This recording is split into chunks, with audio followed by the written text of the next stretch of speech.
Hey, it's Adam Grant from Work Life, a podcast from TED. This episode is brought to you by Freshworks. Freshworks believes that complexity is the enemy of efficiency. So stop wrestling with bloated, expensive service software that takes forever to implement an update, where ROI is someday, not today. You've been overcharged and underserved for way too long. Uncomplicate with Freshservice for IT and Freshdesk for customer support. And with Freshworks AI-assisted service software, you'll work smarter, not harder. Freshworks uncomplicates. Learn more at freshworks.com. On today's Smart 7, UK set to recognise State of Palestine, Online Safety Act sparks political row and much more. It's Wednesday 30th of July, it's Cheesecake Day, and happy birthday Terry Crews. The Smart 7. It's news, but not the news.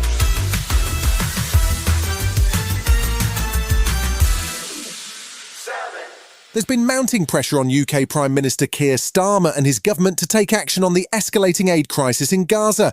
Over 200 MPs have written to the PM asking him to formally recognise the State of Palestine and provide a diplomatic lifeline for the embattled territory. The government had been slow to move on it, despite a pledge by French President Macron to formally recognise Palestine at the UN in September. However, on Tuesday, Starmer finally played his cards after an emergency cabinet meeting. The UK will recognise the State of Palestine by the United Nations General Assembly in September, unless the Israeli government takes substantive steps to end the appalling situation in Gaza. The gambit appears to be to threaten Israel with recognition of Palestine in the hope that it will force both sides to the table and a ceasefire can be implemented. The immediate Israeli reaction was to describe the UK's position as a reward for Hamas. But Jan England of the Norwegian Refugee Council says the only hope is if Western allies apply consistent pressure to Israel. The ball is solidly in the court of Trump, Starmer, Macron, Merz.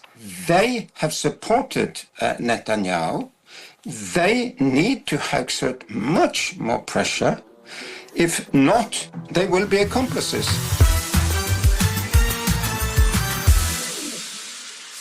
The Online Safety Act was passed in 2023, and its primary purpose was to prevent or suppress harmful content from being available to children. However, 2 years later, it's causing all kinds of controversy after one of its key provisions finally took effect. Adult content, that is anything marked for people aged 18 and older, now requires age verification before you can view it, and the implementation of the rule by Ofcom has sparked a bitter dispute between Labour and Reform. Reform Chairman Zia Yousaf had pledged to scrap the law if they came into power, and Nigel Farage backed him, which attracted sharp criticism from Technology Secretary Peter Kyle. You know, we have people out there who are extreme pornographers. Make no mistake about it, if people like Jimmy Savile were alive today, he'd be perpetrating his crimes online. And Nigel Farage is saying that he's on their side. Those comments didn't calm things down, funnily enough, with Farage outraged at the Labour minister's response. Absolutely disgusting. Disgusting. To compare anybody's actions with the vile Jimmy Savile is completely below the belt. Yes, there's to and fro in politics. This was appalling. All I asked for was an apology, and he simply doubled down.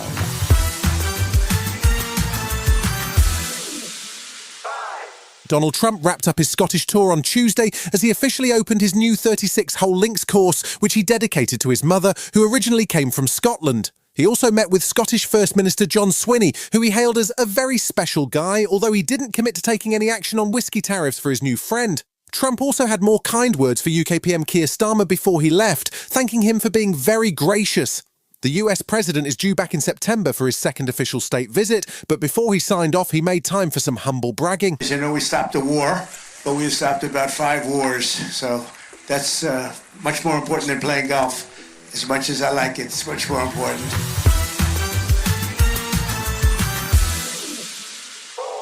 Donald Trump's new deadline for Russia, which has shrunk from 50 days to 10 days, doesn't seem to have had much impact on Vladimir Putin. Tuesday saw one of the deadliest attacks by Russia on a Ukrainian target, as 25 people were killed in a wave of attacks across the country, including convicts at a prison in Zaporizhzhia. There's no sign of any let-up in Russia's nightly attacks, and President Zelensky was calling for very tough, very fair sanctions until the killing stops. Press Secretary for Vladimir Putin, Dmitry Peskov, wasn't making any concessions, though.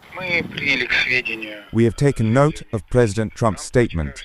The special military operation is ongoing. We remain committed to solving the conflict around Ukraine and securing our interests in the course of that resolution. Still to come on today's Smart 7, in association with Metro, Seth MacFarlane wants to play Old Blue Eyes, and we've got a rom-com about dead people right after this. Looking for the perfect podcast to sponsor? Meet Smart Recommendations, your AI-powered media planner. Just describe your target audience in your own words, and Acast Smart Recommendations will pinpoint the perfect podcast in seconds. Wants to reach women aged 25 to 35 interested in film? No problem. Millennials living in big cities who love true crime? We've got you covered. Get started now at go.acast.com/ads.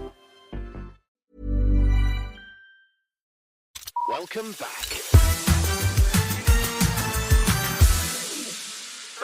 England's Lionesses were still celebrating on Tuesday, and why not? They won the 2025 Euros after a ferocious battle and 2 penalty shootouts, and they're now the only England team to retain a major title away from home. Their final on Sunday also set viewing records, becoming the most watched event of the year so far. So the celebrations continued on Tuesday, with over 65,000 England fans turning out to meet the winning squad as they progressed through London on an open-top bus. England captain Leah Williamson said the fan support means the world. I've been crying all the way down the mile. This is unbelievable. It's probably one of the best things we've ever been a part of. So thank you for coming out. There's lots of ways to win a football match, and we repeatedly did it the hard way. But I think that you can see how much we care about playing for England, how much we love it.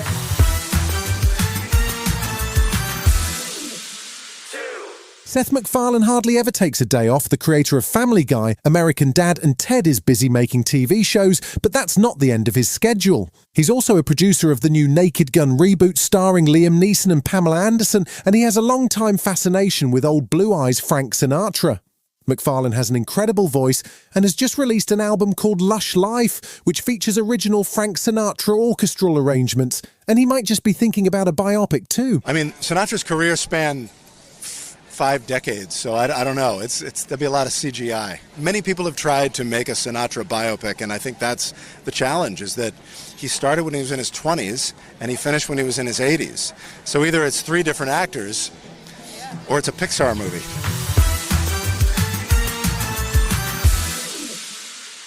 Just when you think every single idea for a rom-com has been thought of, A24 have come up with something new. Imagine, if you will, a rom-com where everyone is dead. It doesn't sound particularly funny, but it's called Eternity and stars Elizabeth Olsen as a woman who has just died and now has to pick which of the 2 loves of her life she'll spend eternity with. It's complicated because the 2 loves are played by Miles Teller and Callum Turner, who play her current boyfriend and her first love respectively. It hits cinemas in November.